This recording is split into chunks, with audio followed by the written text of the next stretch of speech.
3, 2, 1. Here we go!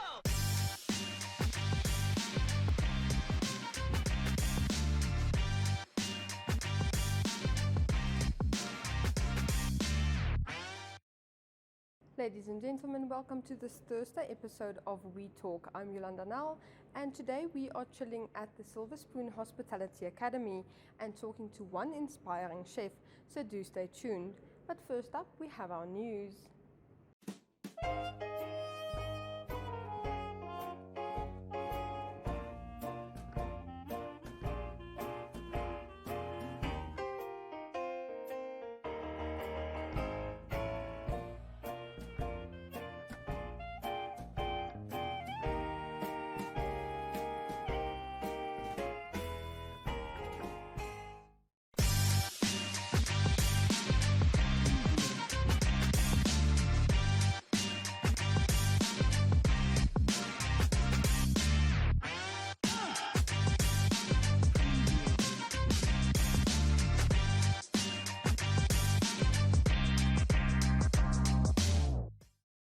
And now heading over to our website for some news.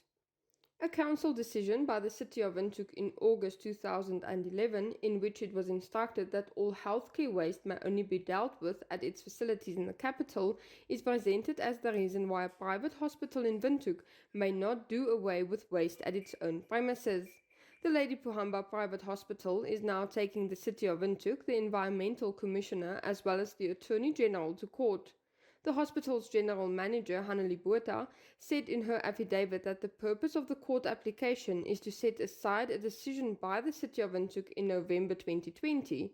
According to this decision, the hospital may not use its medical waste management program, Sterilwell SW250 series, to treat, sterilize and destroy on-site risk waste from healthcare. Botha says all risk waste from the hospital is stored properly and adequately and is separate from other waste in line with the LPPH's internal protocol and in full compliance with municipal regulations. The waste is transported to the City of Windhoek's approved premises by an accredited remover, where an autoclave is used for medical waste and an incinerator for anatomical waste. In July 2020, the hospital installed a medical waste management system at the hospital. Botha described it as a compact management system that uses a shredding system and microwave technology to sterilize any kind of solid, biohazardous waste into very thin, safe and unrecognizable municipal waste. The end product reduces the weight of waste by up to 25% and the volume by up to 85%. The waste is safely destroyed on the premises instead of it being transported to the City of Windhoek's landfill. An environmental clearance certificate was issued to the hospital in June 2020, while an inspection was carried out by the Minister of Health and Social Services at the hospital's facility to determine whether the management complies with the standard and specifications of the World Health Organization as well as the Public and Environmental Health Act. Die beraamde begroting vir Namibia se toerisme herstelplan is meer as $500 miljoen Namibiese dollar. Volgens die konsepverslag van Namibia se toerisme herstelplan sal 'n beraamde $520.5 miljoen Namibiese dollar nodig wees vir verskeie strategiese ingrypings, programme en aktiwiteite om die land se toerisme weer op koers te kry. Gedurende die tweede en derde kwartaal van 2020 is 'n jaar-tot-jaar daling van meer as 80% in hotel en ander kortverblyfbestemmingssyfers aangemeld, met baie min internasionale toeriste aankomste gegee die beperkings wat opgelei is, lei dit.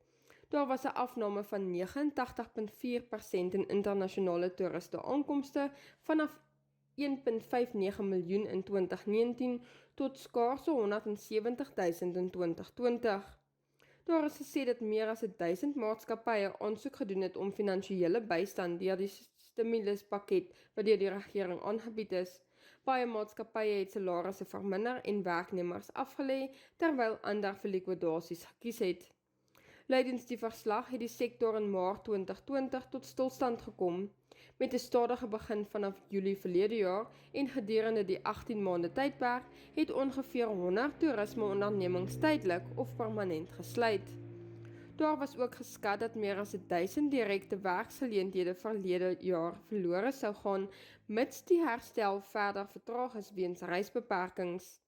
Die krisis vir die toerismesektor bied egter sekere geleenthede om dit te herrangskik, te herlaai en te herbou vir selfs meer suksesvolle en volhoubare toekoms gebaseer op getekende ingrypings. And then finally, the legalization of rhino horn trade will help shrink the smuggling market, although this step alone will not be enough to destroy the market.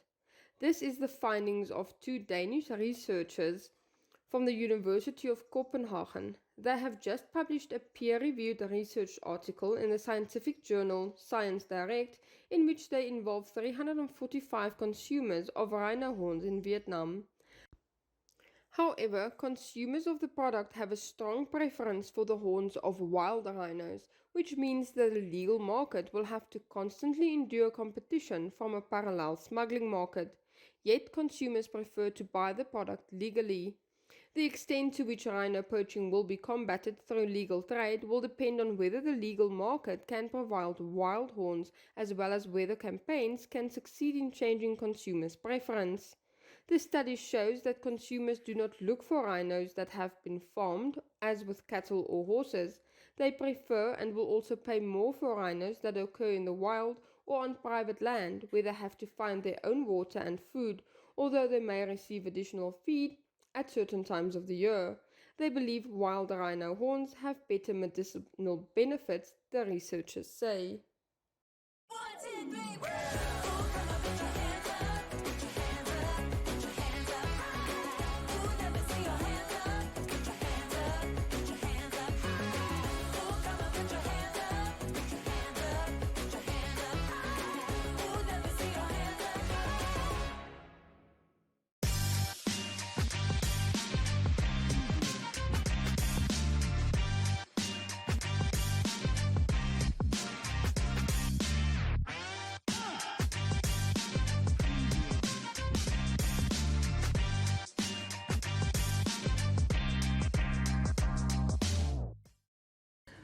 Welcome back, ladies and gentlemen. Today I am joined with Willem van Zyl here from Silver Spoon Hospitality Academy. Yes, that's, I hear you are the man of the hour. yes, I've been chosen to represent Namibia in the 2022 Young Chefs Olympiad. I feel very honored and proud of myself for accomplishing such a wonderful. You should, because I just learned that there's only one representative per country. Yes, one representative per country. Last year we were about 60 countries competing in this Wow. competition. Yes. So tell us, how do you feel about cooking in this competition taking place on Monday? It's a bit nervous, to be honest, but all of the practice every day, Monday to Sunday, it's hard work pays off, like they say. Are you allowed to tell us what you are preparing? Yes, okay, so for the first round, it's knife skills, where you have a whole 30 minutes to complete 8 different kinds of cuts. Wow. Yeah, and there's a certain weight that your cuts have to be, your waist is weighed, all of that. Then, once that is completed, you go on to do a vegetarian stuffed pasta dish, and then a cream caramel as well. Oh, that sounds like fun. I think I need to come join you on Monday just to do the taste test afterwards. What inspired you to become a chef? Well, inspiration, I would say, comes from yourself. Like, yes, you see other people doing something, but the moment you realize you do something that you love and passionate about. How would you say your training here at Silver Spoon has prepared you for a competition like this? Well, I would say 2 years ago, you knew basics, but now you see more technical side of stuff and more knowledge. How do you feel about competitions like this, especially with the youth? Well, with chefs, you don't get much recognition, and with this competition taking place, about, I would say, 4 years ago, it has been held in India, so You also get recognized by other famous chefs and world-class chefs over there. But due to COVID, but thanks to YCO and World Chefs Association, they made it possible to do a virtual platform. I think COVID has taught us that we don't have to undersell ourselves anymore, and we are given a platform and an opportunity to cook worldwide Yes. and compete in competitions like this. Yes, that's correct. No. Willem, thank you so much. Thank you for so your much. time, and good luck for Monday. We are all rooting for you. Thank you so much. Ladies and gentlemen, next up we will be headed over and speaking to Chef Terry. Welcome back, ladies and gentlemen. I'm joined here with Chef Terry from the Silver Spoon Hospitality. How does it feel knowing one of your students is participating in this once-in-a-lifetime opportunity? It's amazing. I mean, and this is not our first time. This is the fourth time that we're competing in this competition. And every year it's just as exciting as last year. So it's a fantastic opportunity to not only for our students, but also to put Namibia on the map as far as culinary skills is concerned. How does the competition work, it being a virtual competition? It's quite technical. Everything is done on Zoom. We've got over 50 countries participating and over 24 time zones. So I'm so glad I'm not in charge of the logistics of this. And we have to give credit to IIHM in India. They run the entire show, the competition, 7 days, 24/7, online, Facebook, YouTube, and Zoom. And it's fantastic to see how well it's organized.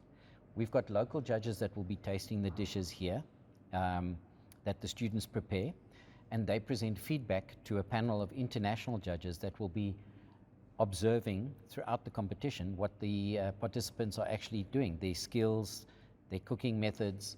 We've had to submit recipes, so they will compare the recipe with the final dish photograph so that the dish looks like it's supposed to look.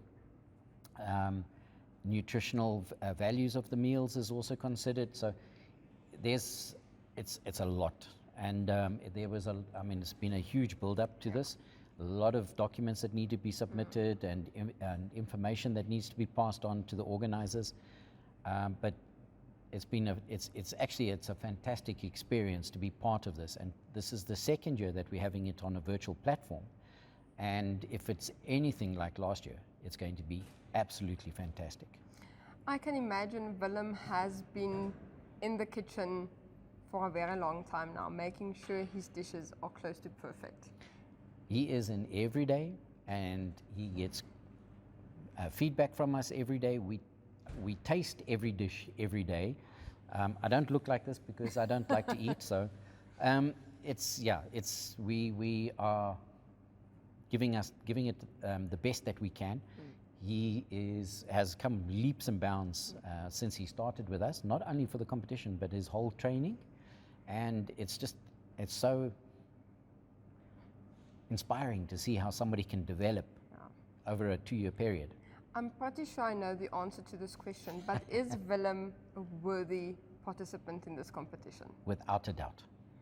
He's got big shoes to fill because last year we did extremely well, and I'm sure he's more than capable of meeting up to the expectations of the school. Why is international exposure and platforms like this so important for Namibian chefs? I feel it's extremely important because what it does is it benchmarks us against other countries and the level of education that we're giving. So to be able to participate against 50 countries plus on a world platform and to achieve good results shows that the quality of education we are offering Namibians is of the best that the world can offer, number one, and number two, we have talent in Namibia. Yes. That's the key. Thank you so much for your time. Congratulations on making it this far and having one of your students compete. Thank you very much. I will definitely chat to you again next week to see how everything went. That's fantastic. We look forward to it. Ladies and gentlemen, we will be right back.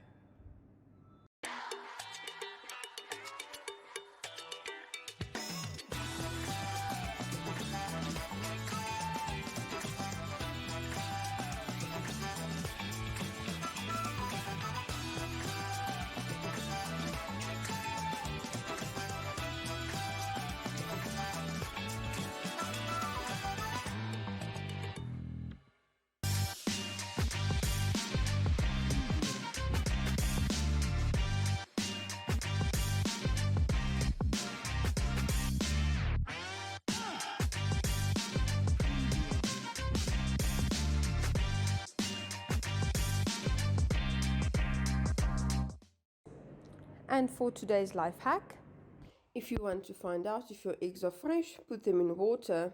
If they stay at the bottom, they are fresh. If the ends tip up, it's not as fresh, so use it soon. And if it floats to the top, it's gone bad. And next up, Jeanette Diergaard for your Flex Minute.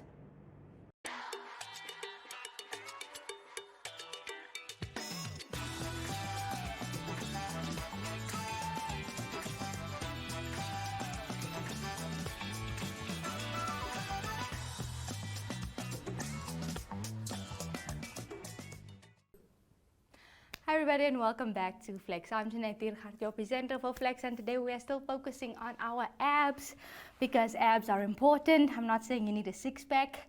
I mean, you can all go get a six-pack in the store, but for this one we're going to work for it. So we're going to lift up our legs. Oh my gosh, this one is just the worst. So slow and controlled and lift those legs up. And if you want to be a crazy person, you can hold it there for a few seconds, and if you feel you can't do it anymore, bring it up again and continue the whole thing.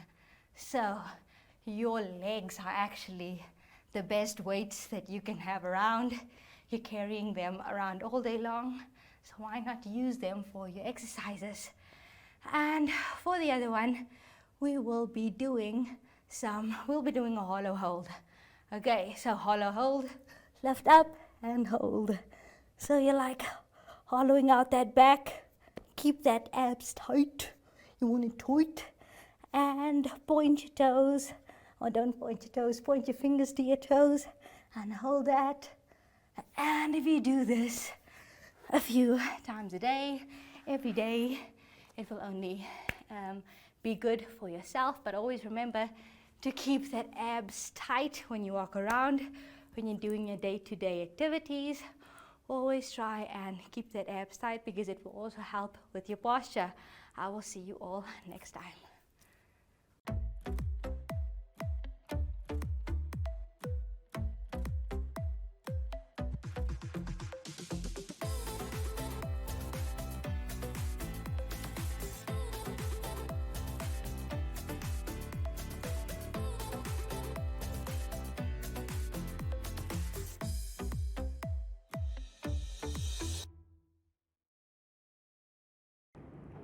That brings us to the end of our show, ladies and gentlemen. Please check out the Silver Spoon Hospitality Academy's Facebook page to see how Willem is doing in this competition. We will be back tomorrow where we go to Joe's Beer House.